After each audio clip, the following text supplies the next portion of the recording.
Hello everyone, ఇలాంటి videos ముందుగా కావాలి అనుకుంటే వెంటనే మా ఛానల్ని సబ్స్క్రైబ్ చేసుకోండి. అప్కమింగ్ రివ్యూలోకి వెళ్ళిపోదాం. ఎపిసోడ్ స్టార్ట్ అవ్వంగానే రిషి అమ్మ ప్రేమ కోసం తప్పించిపోతూ ఉంటాడు. తను చేసిన తప్పుని తను గుర్తు చేసుకుంటూ కుమిలిపోతూ ఉంటారు.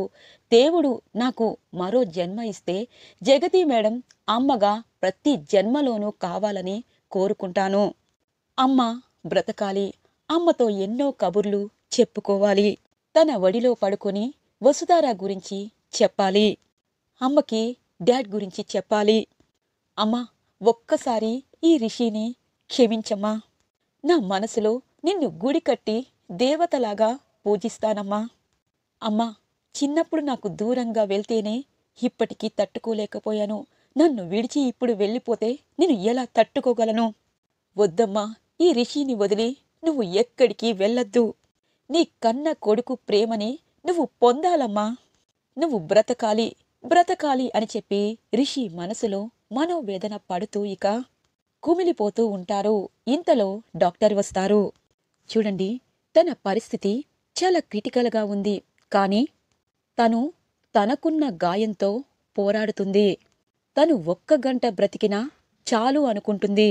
ఇంత క్రిటికల్గా ఉన్నా తను మాత్రం తన మనసులో భావాన్ని వ్యక్తపరచాలనుకుంటున్నారు.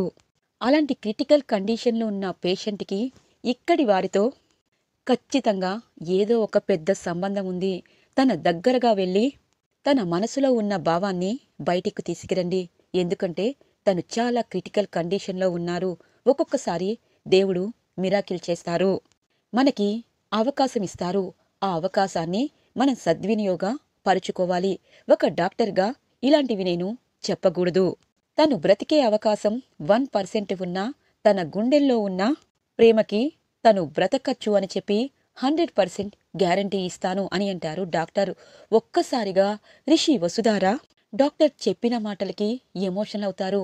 ఏంటి డాక్టర్, తను 100% బ్రతకచ్చా అని అంటుంది దేవయాని. అవును మేడం, ప్రేమకున్న పవరే అలాంటిది మేడం. ఒక్కొక్కసారి చాలాసార్లు ట్రీట్మెంట్ చేసిన ఆ మనిషి ఒకే ఒక్క మాట కోసం బ్రతకచ్చు. అలాంటి సందర్భమే ఇప్పుడు ఆ పేషెంట్లో కూడా కనిపిస్తుంది. చూడండి, మీరు తన దగ్గరికి వెళ్ళి తనకి కావలసిన ప్రేమని అందిస్తే తను బ్రతకచ్చు అని అంటారు ఇక డాక్టర్. ఇక దేవయాని షాక్ అయిపోతుంది. అంటే ఖచ్చితంగా జగతి బ్రతికిపోతుంది. ఎందుకంటే తను కన్న తల్లి ప్రేమ కోసం, కొడుకు ప్రేమ కోసం ఇన్ని రోజులు తపించిపోయింది. ఇప్పుడు ఖచ్చితంగా రిషి అమ్మ అని పిలుస్తాడు, బ్రతికిపోతుంది. ఇక రిషి తన దగ్గరే ఉంటాడు, ఈ సామ్రాజ్యానికి రాజవుతాడు. నా కొడుకు జైల్లో ఉంటాడు. అలా జరగకూడదు అని చెప్పి మనసులో అనుకుంటుంది దేవయాని. ఇది ఇలా ఉండగా శైలేంద్ర ఇక తను పెట్టిన రౌడీ ఇంటికి వెళ్తారు. సార్, డబ్బులు తీసుకొచ్చారా? మీరు ఫోన్ పే చేస్తే సరిపోతుంది కదా అని అంటారు.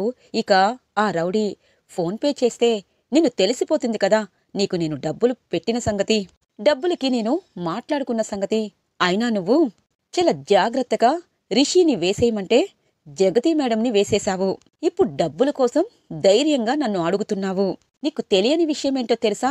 నీకోసం పోలీసులు వెతుకుతున్నారు. నువ్వు ఇంకా ఇక్కడే మీనమేషాలు వేసుకొని ఇక్కడే కూర్చుంటే నువ్వు దొరికిపోవడమే కాదు, నన్ను దొరికేలా చేస్తావు. అందుకే ఇక్కడికి వచ్చాను అనగానే, సార్, మరి నేను ఎక్కడికైనా వెళ్ళిపోనా? మరి నాకు డబ్బులు ఇస్తానన్నారు అనగానే, నువ్వు ఎక్కడికైనా వెళ్ళిపోవచ్చు. చూడు, ఆ వెళ్లే చోటికి వెళ్తే మళ్ళీ తిరిగి రాలేవు అని అంటారు శైలేంద్ర. అంటే ఎక్కడికి సార్ అని అంటారు. చూడండి, వీడిప్పుడు ఖచ్చితంగా దొరికిపోతాడు. అందుకే మీరు ఒకసారి వస్తారా అనగానే, చెప్పండి సార్ అని అంటారు. ఇక తనతో పాటు 2 రౌడీలు. ఏంటి, వీళ్ళని తెచ్చారేంటి అని అంటారు. ఇక ఆ రౌడీ, వీళ్ళని ఎందుకు తెచ్చానో తెలీదా? ఇప్పుడు నువ్వు బ్రతికుంటే ఖచ్చితంగా నిజం చెప్తావు.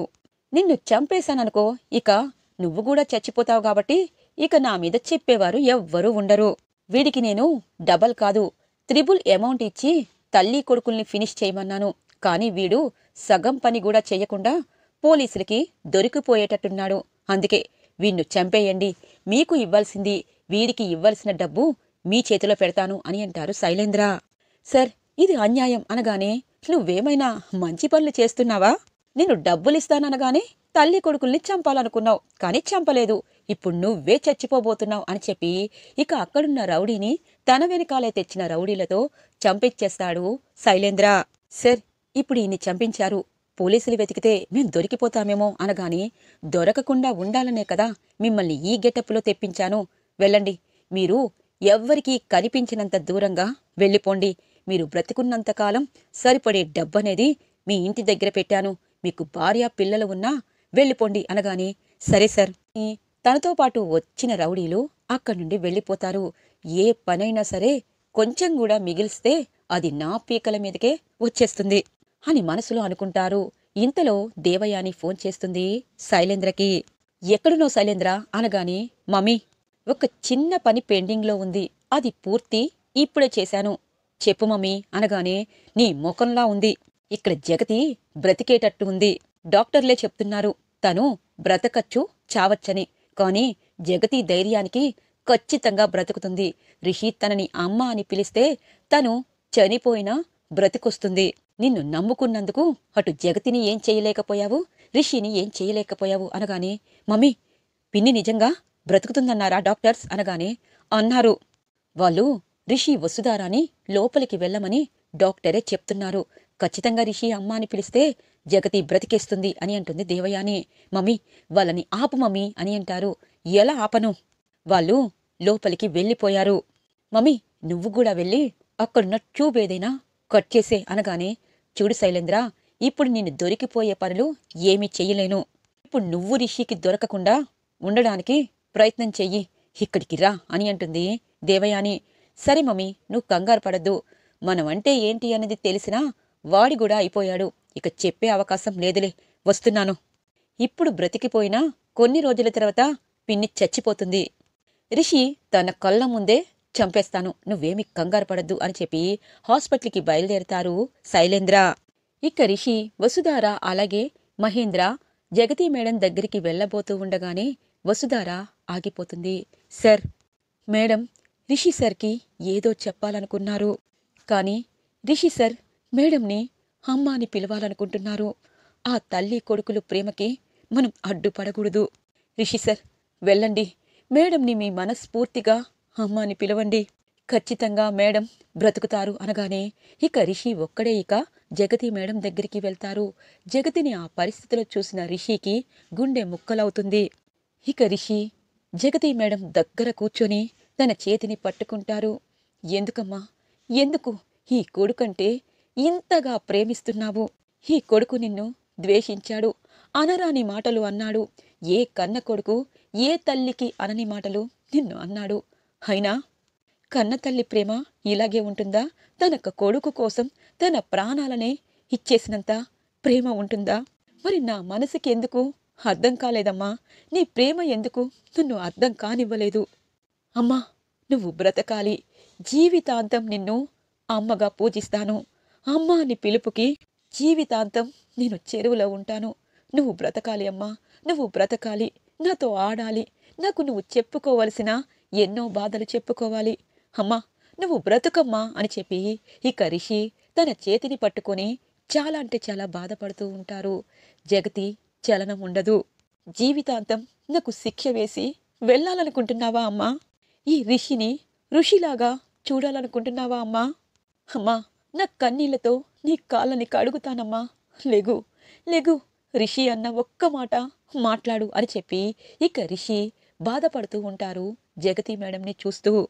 ఇంతలో డాక్టర్ అంటారు, చూడండి, పేషెంట్లో చలనం లేకుండా ఉంది, ఇంకాసేపట్లో తన కోమాలోకి కూడా వెళ్ళొచ్చు, అందుకే తనని డిస్టర్బ్ చేయకూడదని అనుకుంటున్నాము అని అంటారు. రిషి బాధపడతారు. బాధపడి ఇక బయటికి రాబోతూ ఉండగానే డాక్టర్ కూడా తనతో పాటు బయటికి వస్తారు. ఇక వసుధార అంటుంది, సార్, మేడంకి మీరు చెప్పారా అనగానే, వసుధారా, నేను చేసిన పాపానికి ప్రాయశ్చిత్తం లేదు వసుధారా, అందుకే మేడం నా ప్రేమని కూడా పొందనంత దూరంగా వెళ్ళాలనుకుంటున్నారు, అలసిపోయారు. ఈ రిషిని మేడం ఎప్పటికీ క్షమించరు అనగానే, సార్, అది కాదు సార్ అని చెప్పి అనబోతూ ఉండగానే ఇంతలో కరెక్ట్గా జగతి మేడం కళ్ళు తెరుస్తారు. ఇక రిషి అన్న పిలుపు వినిపిస్తుంది వసుధారాకి, అలాగే రిషికి, ఇటువైపు మహేంద్రకి. డాక్టర్ వెళ్ళిపోవడం, ఇక జగతికి మెలకు వచ్చి రిషిని పిలవడం ఒకేసారి జరుగుతుంది. రిషి నమ్మలేని నిజాన్ని విన్నట్టు వెనక్కి తిరిగి చూస్తారు. రిషి అని పిలుస్తుంది. పరుగు పరుగున వసుధార, రిషి, మహేంద్ర తన దగ్గరికి వస్తారు. జగతి మేడం చిరునవ్వు నవ్వుతూ ఉంటుంది. నాన్న రిషి, ఇంకొక్కసారి అమ్మ అని పిలువు అని అంటుంది. ఒక్కసారిగా రిషి, జగతి మేడం మెలకువ రావడంతో, అమ్మా నన్ను క్షమించు, నన్ను క్షమించమ్మా. ఈ రిషి నీకు ఉన్నాడు, నీకేమీ కాదు. నీ ఒడిలో తల వంచుకొని, తల వాల్చుకొని నీకెన్నో కబుర్లు చెప్పాలమ్మా. నువ్వు నువ్వు అమ్మవి కాదమ్మా, నా ప్రాణాలు కాపాడిన దేవతవి. అమ్మా నన్ను క్షమిస్తావా అని అంటారు రిషి చిన్న పిల్లవాడిలా ఏడుస్తూ. జగతి మేడం చిరునవ్వు నవ్వుతుంది. రిషి నుదుటిన ముద్దు పెడుతుంది జగతి మేడం.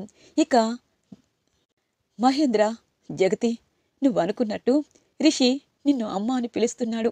చాలు జగతి, ఇక చాలు, మనందరం సంతోషంగా ఉంటాము అని అంటారు. అవును మహేంద్ర, ఇప్పటిదాకా నా కొడుకుని, నా కోడల్ని కంటికి రెప్పలా చూసుకున్నాను. ఇకపై వాళ్ళిద్దరి బాధ్యత నీదే మహేంద్ర. నా వల్ల వసుధార తన ప్రేమని కోల్పోయింది, తన తల్లిని కోల్పోయింది. జీవచ్యవంలా నా వల్లే మిగిలింది అని అంటుంది. ఒక్కసారిగా రిషి గుండె పగిలిపోతుంది. మేడం, వసుధార వాళ్ళ అమ్మకి ఏమైంది అనగానే, సార్ ఇప్పుడు అవన్నీ ఎందుకు సార్ అని అంటుంది. జగతి, ఇప్పుడు నీకు ఎలాగుంది అనగానే, నాకు ప్రశాంతంగా ఉంది మహేంద్ర. రిషి, వసుధార అని చెప్పి వాళ్ళిద్దరినీ పిలుస్తుంది దగ్గరగా. ఇద్దరూ ఒంగొని ఉంటారు. ఇక తన చెయ్యి చూపిస్తుంది జగతి మేడం. అందులో నల్ల పూసలు ఉంటాయి. ఒక్కసారిగా రిషి వాటిని చూస్తాడు. మేడం, మీరు అనుకున్నట్టు మీ శిష్యురాల్ని నేను పెళ్లి చేసుకుంటా మేడం. మీరు డాడ్ పక్క నుండి నన్ను అని చెప్పి అంటారు. రిషి, మహేంద్రని, వసుధారాని జాగ్రత్తగా చూసుకో. వసు, రిషికి ఇప్పుడు అమ్మైనా, భార్యవైనా, శ్రేయోభిలాషివైనా నువ్వే. నువ్వే నా కొడుకుని కాపాడు, కాపాడు వసు. నేను లేని లోటు నువ్వే తీర్చగలవు. అసలు సిసలైన గురుదక్షిణ ఇదే వసు. ఈ గురువుకి నువ్విచ్చే గురుదక్షిణ అని చెప్పి ప్రాణం విడిచిపెడుతుంది జగతి. అమ్మా అమ్మా అని చెప్పి రిషి తను లేపుతూ ఉంటారు. ఇక జగతి మేడం చనిపోతారు. వసుధారా మేడం అని చెప్పి బోరున ఏడుస్తుంది. ఇక మహేంద్రకి ఏం చెప్పాలో, ఏం చెయ్యాలో అర్థం కాదు. ఇక హాస్పిటల్లో ఉన్న చివరికి వెళ్ళిపోతారు. జగతి మేడం చనిపోయారు అన్న నిజం కూడా తట్టుకోలేకపోతారు మహేంద్ర. జగతితో తన జ్ఞాపకాలని గుర్తు చేసుకుంటారు. రిషి నిజంగా ఋషిలాగా మారిపోతారు. ఇంతలో డాక్టర్ వస్తారు. జగతి మేడం గుండెని ఇక తాకుతారు. జగతి మేడం చనిపోయిందని చెప్తారు ఇక డాక్టర్. అప్పుడే వచ్చిన శైలేంద్ర, దేవయాని చాలా సంబరపడిపోతూ, అమ్మయ్యా, జగతి చచ్చి బ్రతికిపోయింది. ఈ జన్మంతా కొడుకు ప్రేమకి దూరం చేశాను. చచ్చావు, ఇదే నా పగ అని అనుకుంటుంది దేవయాని. పిన్ని చచ్చింది, ఇక నాకు అడ్డే ఉండదు. ఈ రిషిగాడు జన్మంతా చేసిన పాపాన్ని గుర్తు చేసుకుంటూ కుమిలిపోతాడు అని చెప్పి శైలేంద్ర సంబరపడిపోతూ ఉంటారు. ఇటువైపు ఫణీంద్ర, ధరణి ఇక జగతి మేడం చనిపోవడంతో తట్టుకోలేకపోతారు. హాస్పిటల్లో ఒక పెద్ద వెలుగొస్తుంది. మనకి జగతి మేడం కనిపిస్తారు. చాలు, ఏ తల్లికైనా కొడుకుని బ్రతికించడమే కావాలి. అలాంటి నా కొడుకు అమ్మ అని పిలిచాడు. ఈ జన్మకి నాకు ఇది చాలు. నేను ఆత్మగా వెళుతున్నా మిమ్మల్ని ఎప్పటికీ కాపాడుతూనే ఉంటాను. ఈ జన్మకి నా కొడుకు నన్ను అమ్మ అని పిలిచాడు, అందుకే మనస్ఫూర్తిగా ప్రాణాలను విడిచాను. ఇక నాకు ఎటువంటి బాధ లేదు. మనస్ఫూర్తిగా నేను పైకి వెళ్ళిపోతున్నాను అని చెప్పి జగతి మేడం ఆత్మ రిషి కోసం, రిషి ప్రాణాల కోసం, రిషి అమ్మ అన్న పిలుపు కోసం ఇప్పటి నుండి ఎప్పటిదాకో బాధపడుతున్నా తన మనసులో ఉన్న బాధ పోయి తను ఇక స్వర్గానికి చేరుతుంది. ఈరోజు ఎపిసోడ్ ఇలా ఎమోషనల్గా ఎండ్ అవుతుంది ఫ్రెండ్స్.